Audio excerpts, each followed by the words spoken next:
Greetings, fellow songwriters and seekers, and welcome back to Muse and Measure, where we look at life's great spiritual and existential dilemmas through the craft of songwriting. And if you are interested in deepening your songwriting practice or connecting it to a spiritual one, please click the guy in the lotus blossom below and subscribe so you can join us for all these episodes. So we are currently on episode 2A of the course on songwriting, just kind of an overview of all the different steps in songwriting. And this one is about finding the spark.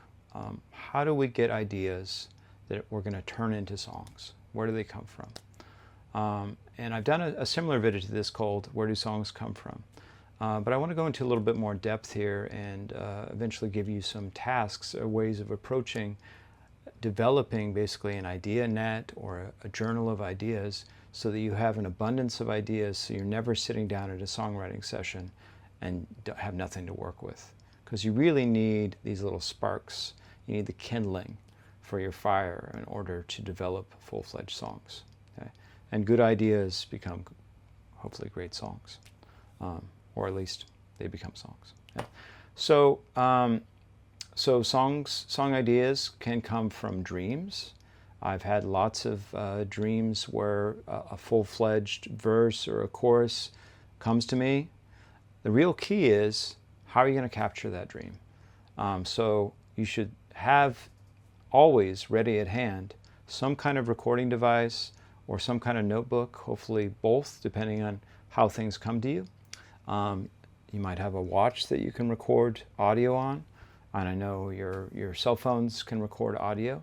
So you should have these ready at hand. And the real key, especially with dreams, is we all know that dreams just are ephemeral. They float away very, very quickly. So if you don't capture that idea right then and there, it's gone. And, you know, our little critical mind might come in, our editor-in-chief and our brain comes in and says, that's not that great. Don't bother. Don't listen to the editor.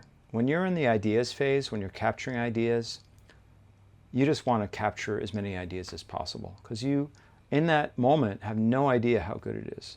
And you know, a bad or just a weak idea or one that doesn't sound that good when you first have it can develop into an amazing song.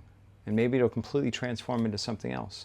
So the key really in this phase of finding the spark is to capture as much as possible and don't worry about, you know, if it's a good idea or not. Okay.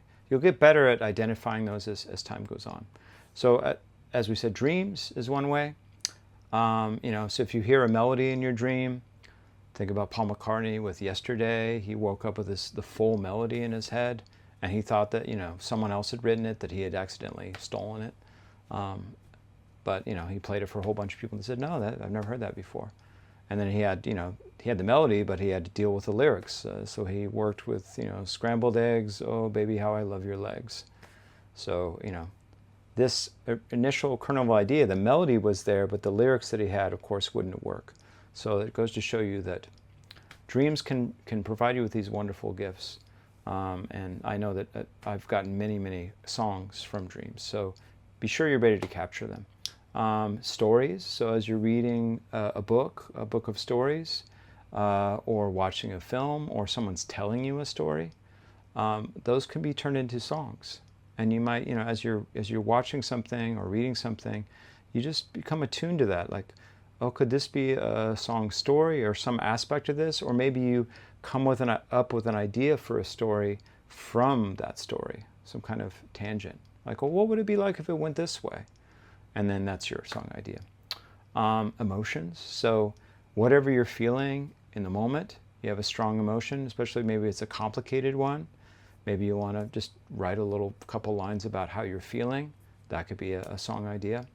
And then overheard phrases is really great. So as you're walking around and, you know, you're listening to people talk, if you have a commute, you know, on the subway or bus or at the office, at a school, wherever you're at, start to listen to what other people say, and you'll hear some kind of phrases, and then you'll get these ideas, oh, that would be a good song.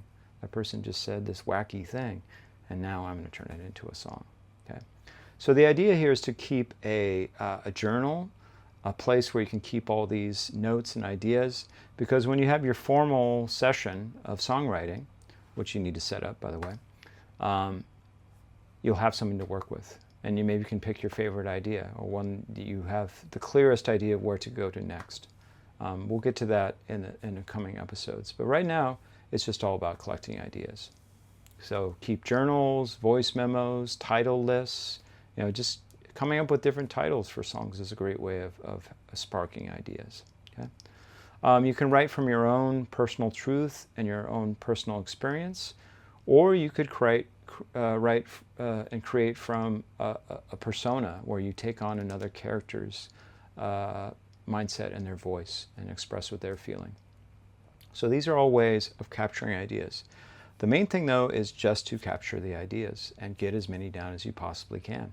And then you can start incorporating them into your songwriting practice, but even if you do nothing for weeks and weeks and weeks except gather ideas, if you're brand new to songwriting, that's time well spent, because those ideas will hopefully be the kindling for a great song. Okay? So your task, or your homework, or what I advise you to do, is to just start gathering ideas. No matter at what point you are in the songwriting process, always have your ears open, your mind open, and be looking out for that great hook, or that great title, or that great idea for a song. Okay?